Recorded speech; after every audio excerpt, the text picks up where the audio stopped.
Right under. What's it always about?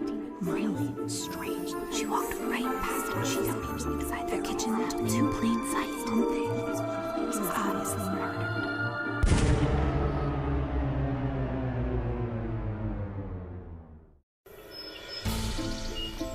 Nothing gets a suburb buzzing like a new neighbor moving onto the block.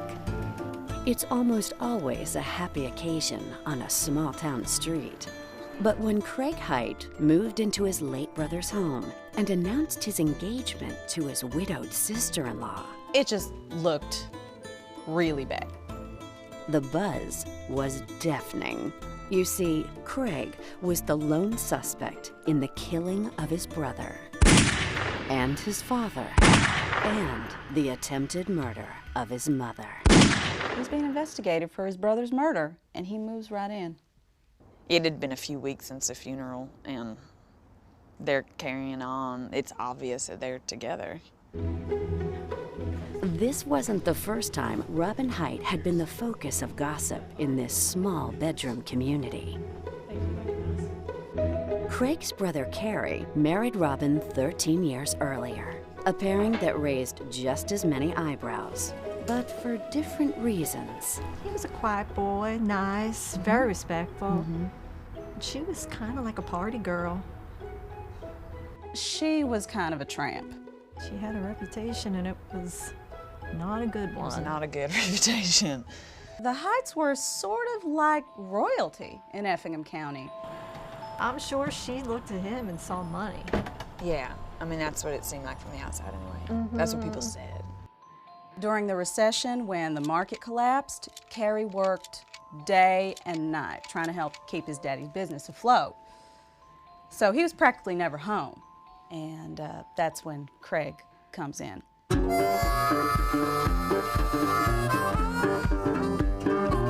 Craig was what you'd call a good old boy.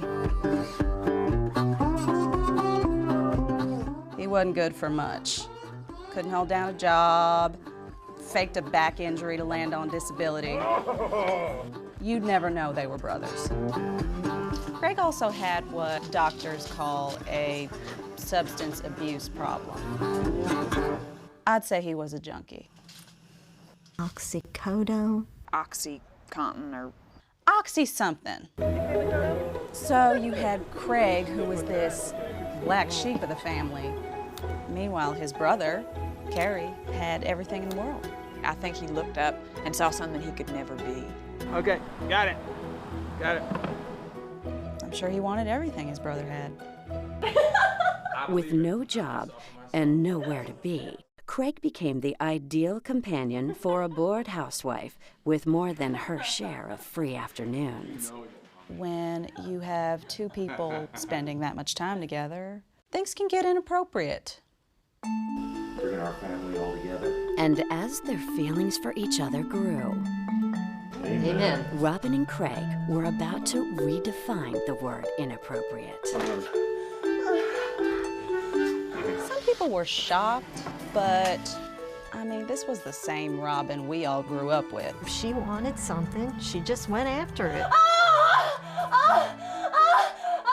Oh my God, Carrie, I already said that I'm sorry. Shortly after Robin found herself on the receiving end of Craig's passion, her husband Carey found himself on the receiving end of Robin's tearful confession.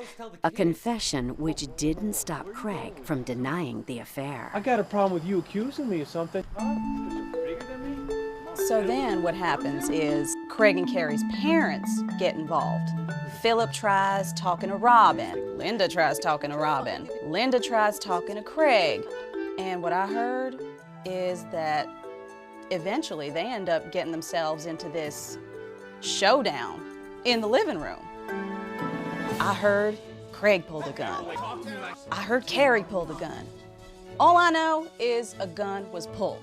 We were doing just fine until you came along. She's supposed to be with him. While their loved ones wrestled with the truth, Craig and Robin continued to wrestle with each other, far away from the prying eyes of Effingham County. They were going up to the cabin out of town 2, 3, 4 nights a week. And when the Height family patriarch hired a helicopter to spy on his wayward son, a harsh light was thrown on the affair. So Mr. Phillip tried talking to Craig.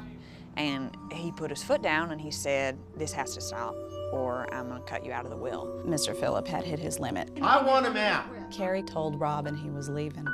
Carrie, come on, sweetheart, I'm sorry. Carrie, come on, can we talk about this? Carrie! Carrie called his lawyer and had all his insurance changed. Craig and Robin both were set to lose quite a bit of money over this whole thing. How far would you go to stop that from happening?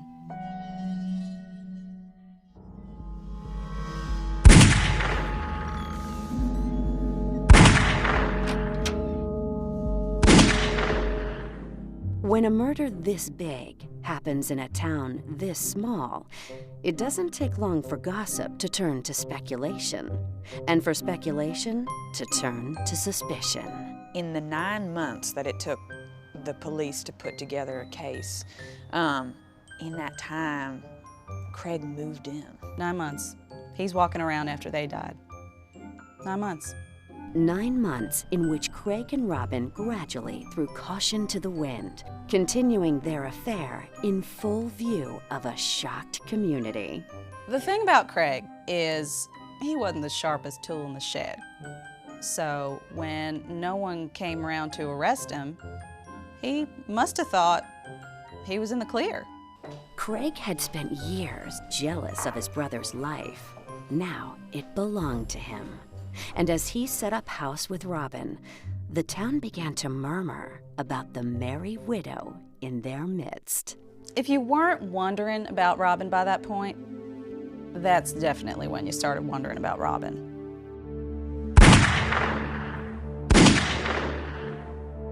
Was she in on it?